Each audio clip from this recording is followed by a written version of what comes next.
Ce programme est financé par les amis et partenaires du ministère de Joyce Meyer.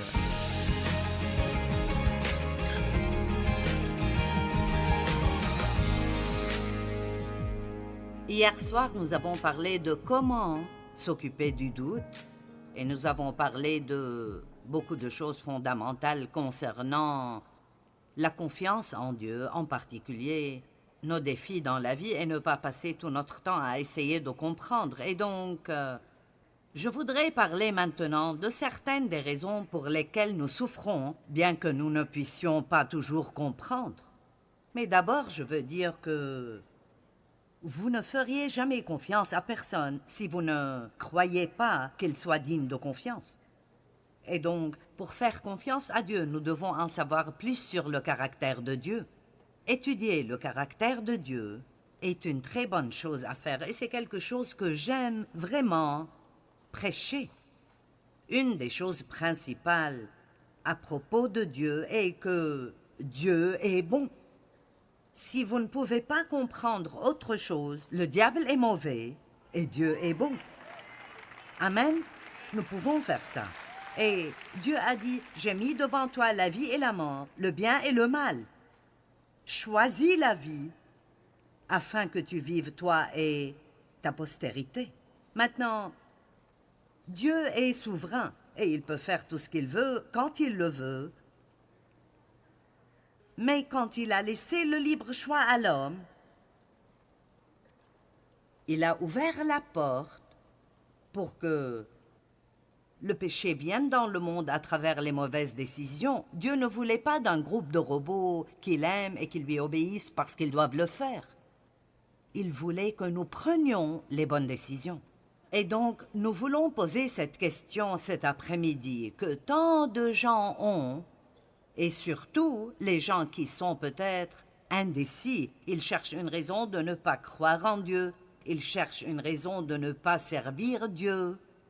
Mais cela peut aussi entrer dans le cœur et l'esprit des croyants. Et c'est, si Dieu est bon et digne de confiance, alors pourquoi avons-nous tant de souffrances dans le monde aujourd'hui?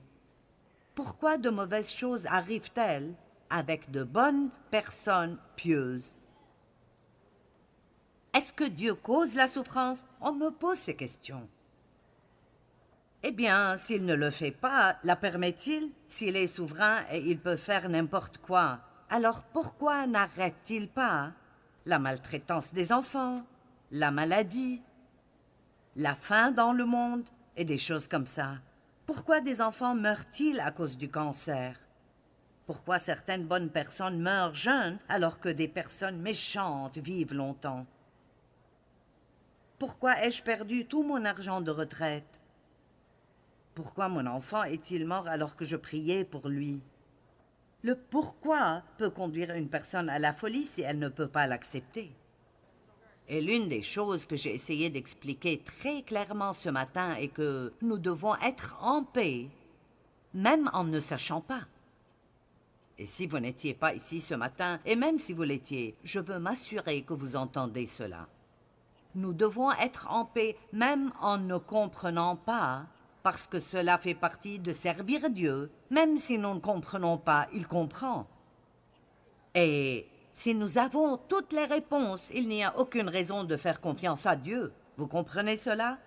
Si nous avons toutes les réponses, la seule chose qui fait que Dieu est que nous ne savons pas ce qu'il sait. Si nous en savions autant que lui, nous n'aurions pas besoin de lui, nous aurions tout compris. Donc, vous n'aurez jamais toutes les réponses. Vous aurez toujours des questions sans réponse. Et il se passera des choses dans vos vies et pour d'autres personnes que vous ne pouvez tout simplement pas comprendre. Et vous allez devoir dire, Dieu, je ne connais pas la réponse, mais j'ai confiance en toi. Et je sais que quand j'aurai besoin de cette réponse, tu me la donneras. Donc si j'essaie de répondre à ces questions et à d'autres comme elles, si vous veniez me poser toutes ces questions, voici ce que je vous dirai. Je ne sais pas.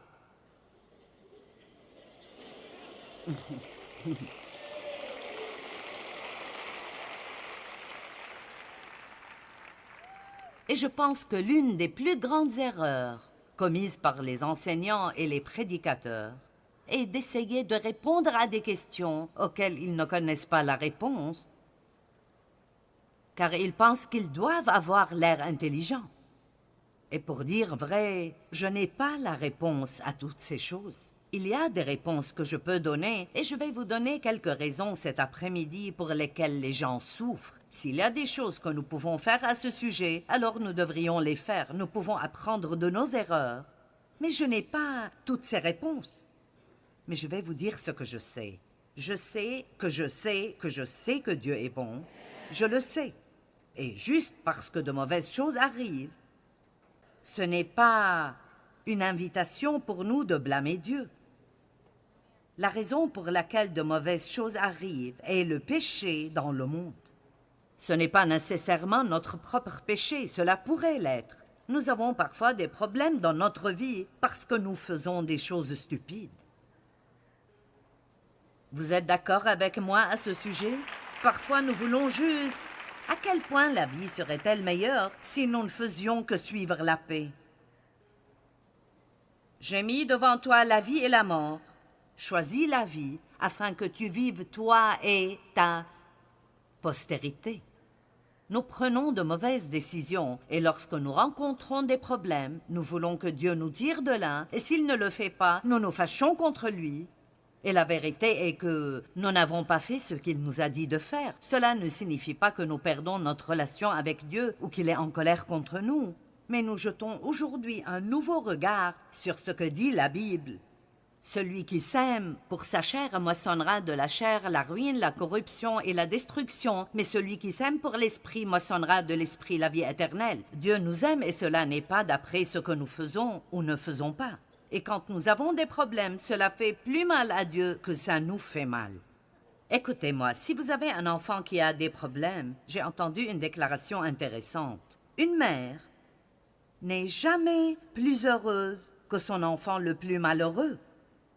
Lorsque vos enfants souffrent, vous préférez vous en prendre à vous-même plutôt que de les regarder traverser ce qu'ils traversent, et surtout si c'est à cause de leur propre mauvais choix. Vous dites « Je veux t'ouvrir la tête et mettre la vérité en toi, et je ne sais pas pourquoi tu ne m'écoutes pas. » Mais parfois nous devons juste prendre du recul et les laisser découvrir par eux-mêmes.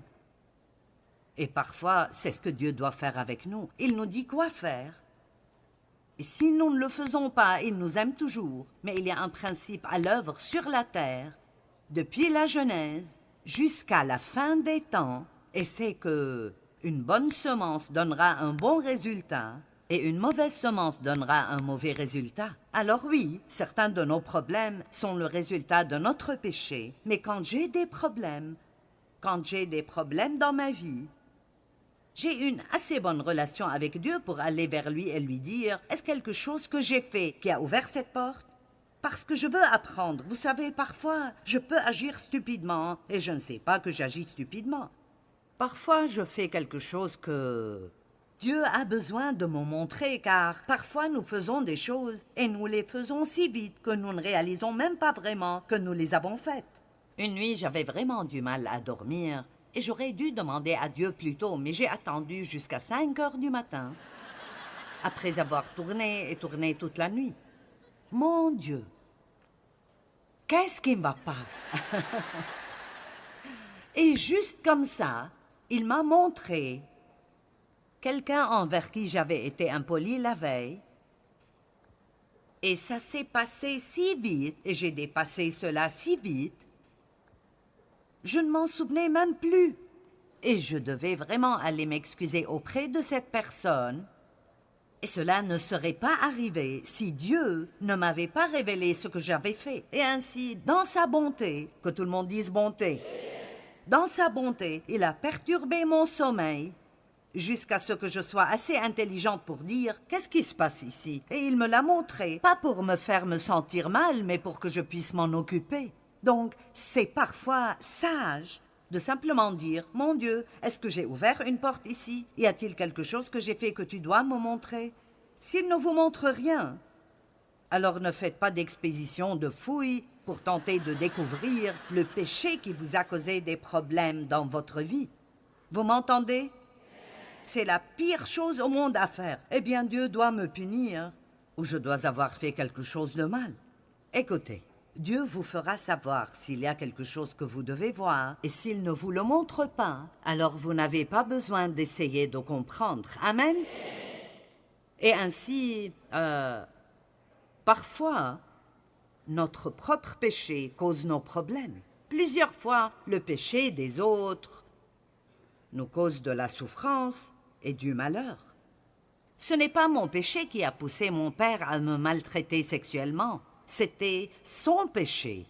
Et j'étais juste là et j'ai été blessée. C'était la passivité de ma mère et son refus de faire son devoir et de faire quoi que ce soit qui a causé ma douleur.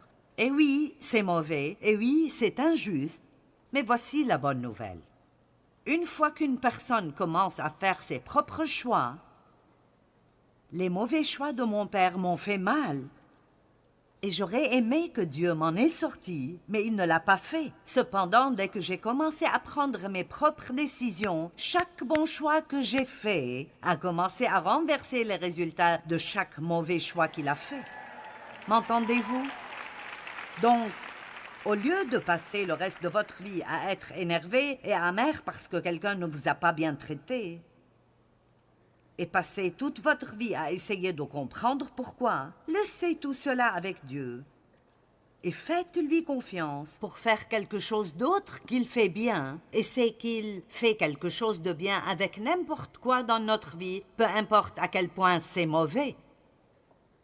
Donc, 2 choses que je sais sur Dieu. Dieu est bon. Le diable est mauvais, Dieu est bon. Et peu importe ce qui se passe dans notre vie, si nous faisons confiance à Dieu, il prendra cela et en fera quelque chose de bon pour notre bien. Dieu peut tirer quelque chose de bon de quelque chose de mauvais. Amen. Et ainsi, beaucoup d'entre vous ont été blessés et ont été maltraités. Et c'est probable que vous l'êtes encore. Nous sommes dans le monde et il y a beaucoup de gens méchants qui sont égoïstes et égocentriques. Et nous avons aussi fait mal à d'autres personnes et nous ne savons même pas que nous l'avons fait, ou nous l'avons fait un jour où nous nous moquions tout carrément parce que nous passions par quelque chose et nous n'étions pas sensibles à ce que les autres ressentent. Et ainsi, tout ne va pas toujours comme nous le voulons dans notre vie, mais cela ne veut pas dire que Dieu est mauvais. Nous pouvons donc souffrir à cause de notre propre péché ou du péché de quelqu'un d'autre, ou bien souvent ou très souvent, nous souffrons à cause du principe du péché qui existe dans le monde. Je veux dire, nous ne pouvons même pas imaginer la différence qu'il y aura dans l'atmosphère du ciel par rapport à l'atmosphère dans laquelle nous vivons ici. Je ne pense pas que nous comprenions même la pression que nous subissons et l'oppression qui nous entoure. Écoutez-moi, si vous exercez une profession mondaine et vous travaillez avec un grand nombre de personnes non croyantes, et il y a beaucoup de commérages, beaucoup de plaintes, de murmures, de grognements et de médisances, et beaucoup de gens se saoulent la nuit précédente et ils sont au travail et sont en colère, ils ne peuvent pas dormir. Si vous y avez travaillé pendant 5 ans, et vous venez travailler pour moi, l'une des choses que je dis à nos employés, et ils le reconnaissent tous, juste l'atmosphère. Chaque endroit où vous travaillez a une culture. Et ainsi, nous avons créé une culture dans le ministère de Joyce Meyer qui consiste à être positif, à pouvoir se faire confiance et à être des gens heureux. Et si vous causez des conflits, vous ne travaillerez pas pour moi longtemps, car vous ne pouvez pas avoir des conflits et aussi avoir du succès. Amen. Et l'une des choses que fait le pasteur Mike Shepherd, c'est qu'il enseigne en alternance dans les départements nos valeurs fondamentales dans le ministère. Si vous allez faire quelque chose, faites-le bien ou ne le faites pas du tout. Soyez une personne excellente parce que Dieu est excellent. Soyez une personne intègre, tenez parole, faites ce que vous dites que vous allez faire. Utilisez la sagesse avec l'argent de Dieu. L'argent qu'il nous donne, nous ne le gaspillons pas. Nous chassons le conflit de nos vies personnelles et nous le chassons du ministère. Je ne peux pas demander à Dieu de bénir mon ministère si je ne fais pas les choses fondamentales qu'il nous demande de faire. Écoutez-moi, tant de maisons sont pleines de conflits. Je veux dire, vous pouvez changer d'expression quand vous arrivez au parking de l'église. Louez le Seigneur, merci Jésus, gloire à Dieu, nous sommes si heureux. Puis nous nous disputons jusqu'à la maison. Eh bien, vous savez...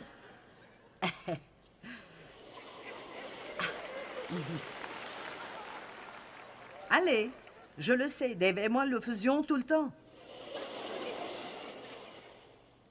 Nous nous disputions jusqu'à l'église. Je me souviens que je m'asseyais là-bas, là où le pasteur Charles est assis. C'était mon siège à l'église où j'allais. Et je me souviens de quand je levais les mains, disant les mots sur l'écran en pensant... Si Dave pense que je vais cuisiner aujourd'hui, il se trompe royalement.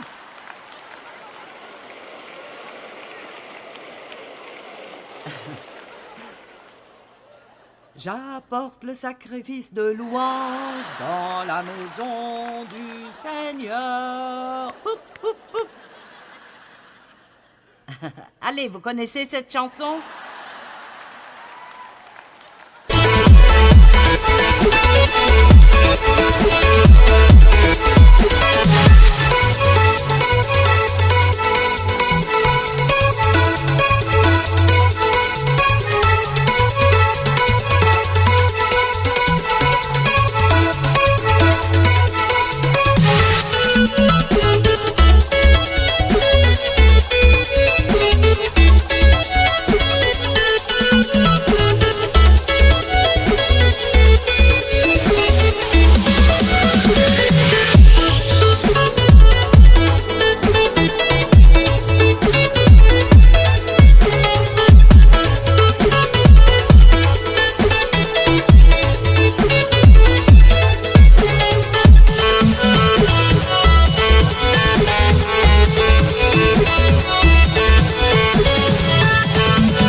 Maintenant, va dire à quelqu'un que tu l'aimes avec l'amour du Seigneur. Et je pense, si nous rentrons chez nous et il regarde ce match de football stupide une fois de plus, un dimanche de plus, il y aura une dispute à la maison. Donc, c'est juste un tas de religions bidons. Je veux dire, tout ce que nous faisons, c'est d'ouvrir la porte à l'ennemi et des choses comme ça. Et alors, il y a juste notre propre péché, il y a le péché des autres, il y a juste le principe du péché dans le monde. Et donc, nous ne commençons même pas à nous rendre compte. Je veux dire, vraiment, je ne veux pas partir avant mon heure, mais j'ai hâte d'arriver au paradis et de voir à quel point ce serait merveilleux de n'avoir mal nulle part. Amen? Nulle part. Je marche 5000 par jour et c'est l'une des choses qui m'aide à rester forte. Et ma fille est venue m'accompagner il y a 2 semaines un dimanche et quelque chose l'a gênée. Et elle a dit « Comment vas-tu aujourd'hui ?» Parce que j'ai eu les 2 hanches remplacées au cours des 3 dernières années. Vous savez, c'est formidable. Vous pouvez simplement obtenir des pièces de rechange. Je veux dire, mon Dieu, ils peuvent tout remplacer aujourd'hui. Vous pouvez remplacer votre épaule, votre cheville, vos genoux. Mon Dieu! Vous pouvez avoir des greffes de cœur. C'est plutôt cool, vous savez. Cependant, quand notre temps est écoulé, nous ne pouvons rien y faire. Mais de toute façon... Donc, vous savez, j'ai eu des problèmes de dos à différents moments de ma vie. Ça fait juste partie de la vie. Et alors, quelque chose lui faisait mal. Et elle a parlé, elle a dit, comment vas-tu aujourd'hui? Est-ce que tout va bien? J'ai dit, oh, je ne sais pas, il y a toujours une chose ou une autre. Je n'y fais pas attention.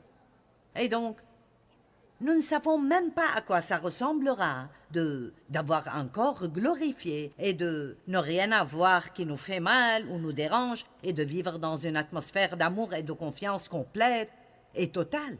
Alors, laissez-moi vous dire, c'est un peu plus difficile de vivre dans ce monde et d'être heureux que ce que nous pourrions penser parfois, simplement à cause de toutes les ordures qui nous entourent. Si vous regardez la télévision aujourd'hui, faites-le avec une télécommande dans votre main afin de pouvoir zapper tout ce qui empoisonne votre âme. Merci pour votre bonne réponse. Donc, il y a beaucoup de raisons différentes pour lesquelles des choses nous arrivent, et nous pouvons demander à Dieu une explication pour certaines choses, mais nous n'obtiendrons jamais la réponse à toutes ces choses, donc dites « Dieu est bon ». Le diable est mauvais. Et Dieu sortira le bien de n'importe quoi si on lui fait confiance. Combien d'entre vous le pensent et l'ont vécu dans leur vie? Mon Dieu, je l'ai vu encore et encore et encore. Bon, parlons des raisons pour lesquelles nous souffrons. Qui aimerait au moins éliminer certaines choses s'il le peut? Amen. 1 Thessaloniciens 5, 18. Rendez grâce à Dieu en toutes choses. Wow! Quelles que soient vos circonstances, soyez pleins de gratitude, car c'est à votre égard la volonté.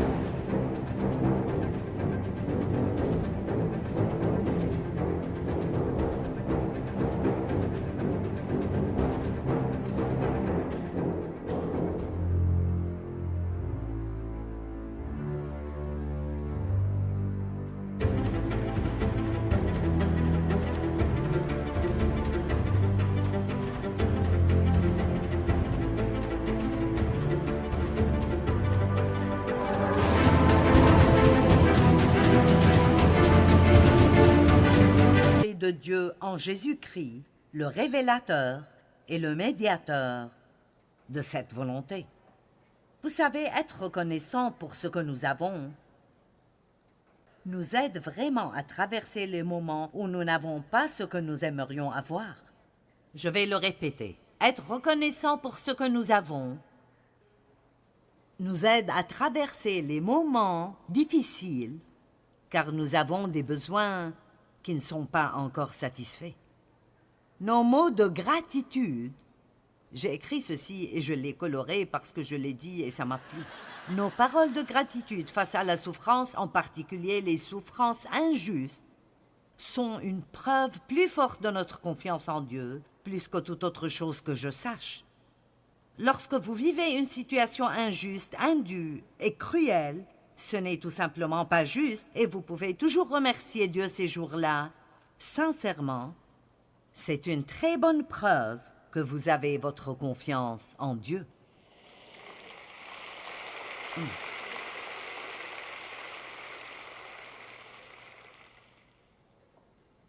Le psaume 103, 20 dit que les anges écoutent la parole de Dieu. Ils n'écoutent pas nos plaintes. Vous avez beaucoup d'anges que vous pourriez mobiliser dans votre vie en vous plaignant beaucoup moins et en remerciant beaucoup plus. Nous sommes tous tellement plus bénis que ce que nous pensons l'être tellement de fois. Amen.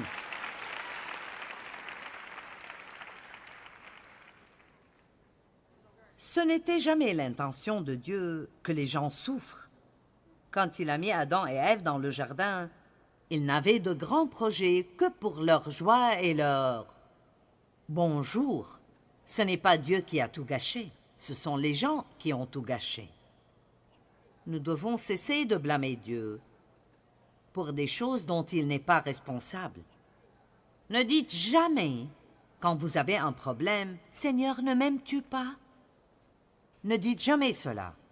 Dans Romains 8, il est écrit « Qui nous séparera de l'amour de Dieu que l'on trouve dans le Christ Jésus?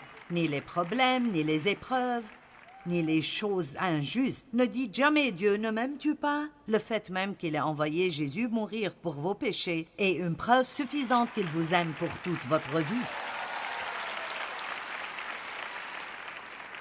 Et beaucoup de gens, surtout ceux qui nous regardent à la télé, et peut-être que vous ne connaissez pas autant la Bible que ceux qui sont là. Et pour être honnête, nous sommes heureux d'être ici pour leur prêcher et leur présence est importante, mais vous êtes également important.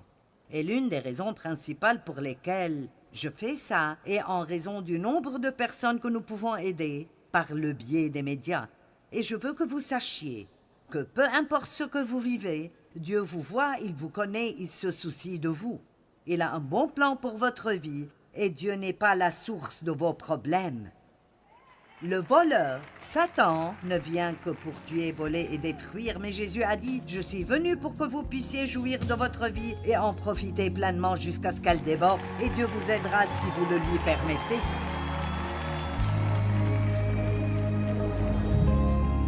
Vous savez, parfois nous paniquons quand nous voyons une tempête qui ne faisait pas partie des prévisions. Mais il n'y a pas de panique au paradis. Dieu a un plan parfait pour nous, peu importe l'ampleur des problèmes. Et ce que nous devons faire, c'est lui faire confiance dans nos vies et prier audacieusement. Dieu, je ne connais pas les réponses, mais je te fais confiance et je suis convaincu que quand j'ai besoin de la réponse, tu me la donneras au moment convenable.